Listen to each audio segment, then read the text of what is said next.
Today I'm going to share with you the newest planner from Sterling Ink. It is their daily planner in a cute little pocket size. But first, if you're new here, hey, my name is Lauren, and on my channel I share tools and tips to help you on your self-care journey. This little guy from Sterling Ink is cute. It is about 3.5 inches wide by 5.5 inches tall, and it's very similar in size to A6 if you're familiar with a like Hobonichi A6 size. It's very similar to that, a little bit smaller. However, I think this compared to like a Hobonichi A6 size is better in that one you have like quotes in it. Here, I'll show you. This is an A6 Han for 2025. And you'll see what I mean about how you have quotes down here at the bottom.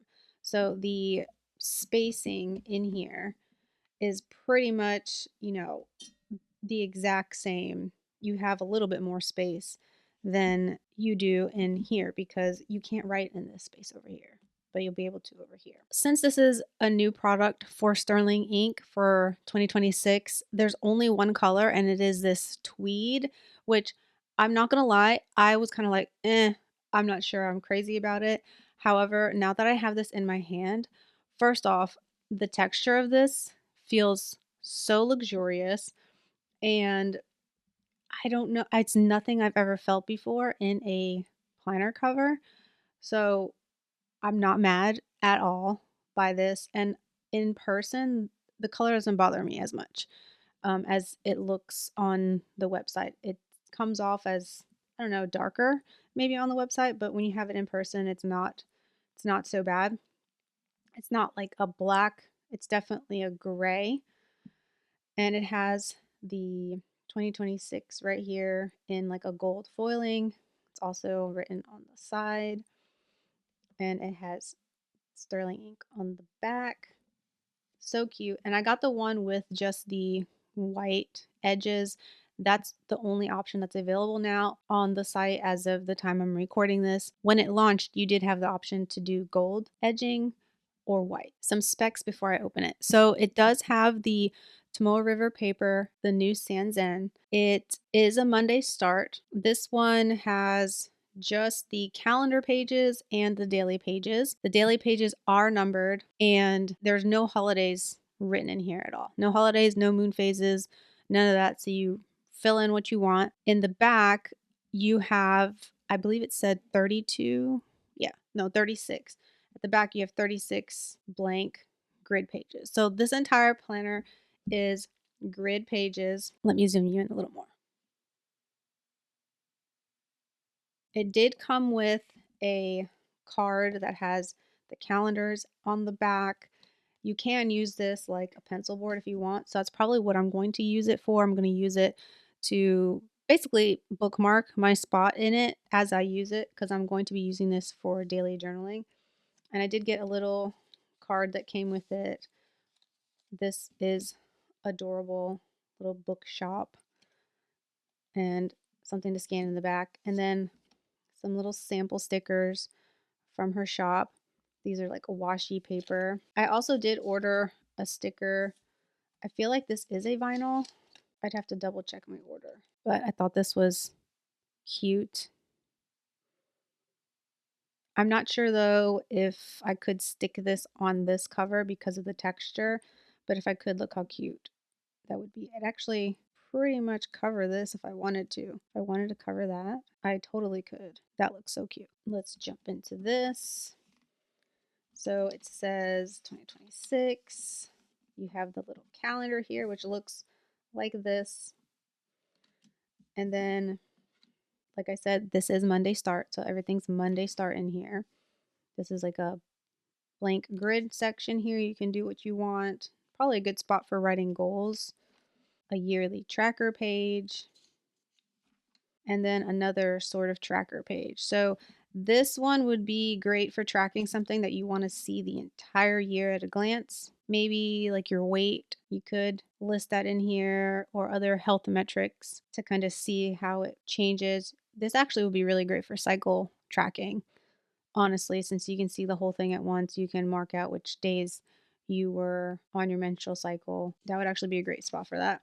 And then here you have more tracker, but it's broken down into quarters. So January through March, April through June. On here, you have the Saturdays and Sundays circled, whereas on this other page, they're grayed out to help you identify those days. I actually like the look of this better.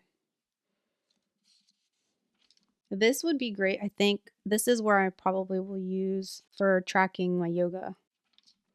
Then you jump into the month. So this one, even though it's a 2026, it does give you December 2025 for the month only. You won't have the daily pages for it. And it does have written right over here the week number. So this would be the first week of the new year. These boxes, let's see how big. These boxes are about 3/4 of an inch both ways. It's slightly less. Yeah, it's slightly less than 3/4 of an inch tall, but it's definitely about 3/4 of an inch wide, these boxes. I will probably use this for just a high level highlight pretty much of the day. If there's something that was special about that day, I'll use that here because that's how I've been using my calendar pages right now when I journal. That's how I've been using these. So all of the months are up front. And then, oh, you even get January 2027. The grid sizes in here look bigger than in here. Let me check real quick. Because I've been writing in this and I'm looking at this and I'm like, wow, this looks a little bit bigger.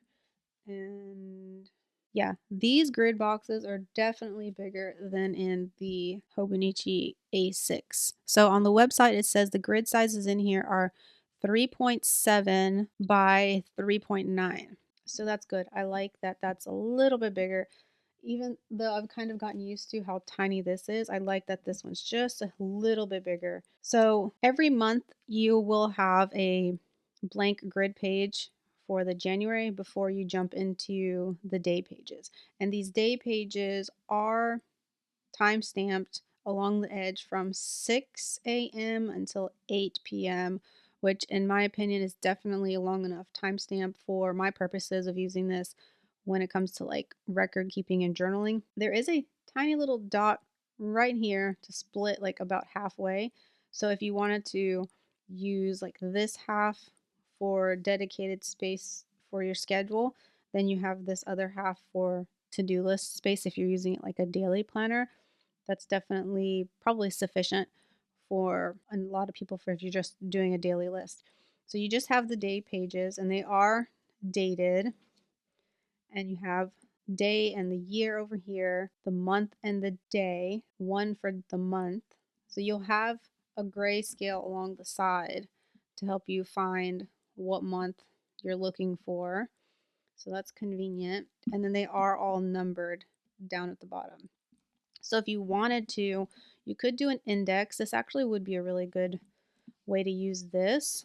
Is you could use this like an index and say you have something very memorable that you want to, and this is me coming from the framework of journaling and using this for journaling, and I've done something similar where in the page in the front of a journal I will write a date and then do a brief little like this happened. It might not be something I necessarily journaled about, but it's almost like me trying to keep a record of when things happened. Or you could do it like an index. And in this case, you could write somewhere in here the thing that you want to remember about that day, something that happened that day. And then over here, you could also indicate what it was and then the page number so you can know where to go in here and always like have a record. Because if you're like, oh, when did that happen? You could come here and look for the event that you're specifically thinking about and then see the page number and then turn to it and see what you might have wrote about it. If that makes sense. So that's how this whole thing is. No color. That's one of the things about the Hobonichi is that Hobonichi, there's color every month. It changes. Even the grid itself is a different color. This is not like that. It's all clean, all minimal. And I'll show you side by side I think I did earlier. This is in December, so it's like red. But you see what I mean about how you kind of have, if I do it like this, I might need to zoom back out. So if you see what I mean, how you have a lot more space to write because it kind of the amount of space, like the grid goes into this section here that is taken up by a quote in here. So I don't feel like downsizing from the A6 size to the pocket is much different. I think maybe the biggest difference would probably be felt in the month. The month boxes in here are probably way bigger. Let's see. Yeah, for sure. The month boxes in the A6 are bigger, but that may or may not matter to you. These are like almost 1 inch by 1 inch. So a little bit wider, these boxes compared to the pocket. But I think this is such a great little gem. I'm glad that Sterling Ink came out with this option. I'm pretty sure the only other daily options they have either an A5, a B6, this pocket, and then an N1, which is, what is it called? Like a traveler's notebook size. If you go to the Sterling Ink and you go to planners and you click 2026 daily planners, those all have dated daily pages. If you don't need a dated daily page, then you would select one of their other planners because those will have week views in them and a bunch of pages in the back that are blank grid, and then you could date those as you want. So I think this is adorable. I have been using the Sterling Ink paper that's in here in like a notebook for checkbook register purposes. Like instead of using a checkbook register, a traditional one, I've been using a little A6 notebook right now. And before that, I was using a booklet that was a TN size. So I'm very familiar with the paper quality from Sterling Ink. And I am pleased that this year they decided to come out with like this size because if they didn't, I probably would have gotten a Hobonichi A6 to use for daily planning because I think that size, that A6 size, is definitely a just enough daily page space for me where it's not like too overwhelming. I think like a B6 might be a little bit too much. I had started off the year using an A5 size. Actually, was it an A5 size? It might have been bigger than A5 size. I started off the year daily journaling in a hemlock and oak in their daily duo. I have a video about it. I don't remember now if that was like an A5 size or if it was the standard hemlock and oak size, which is hemlock and oak planners have their own size. And I found that space to be too much for me. So I think this size is going to be much better. Check this out. They still have it. I ordered it. I didn't order it on launch. I ordered it, I think September 10th or so. It took about a month before I got it. So I'm sure that was related to like the thousands of orders I received on actual launch day and them being backlogged. So they probably don't have much of a backlog anymore. So I'm sure if you probably order this now, it probably won't take as long as mine took. But they only have the version like this with the white edges. But let me know if you ordered anything from Sterling Ink this year.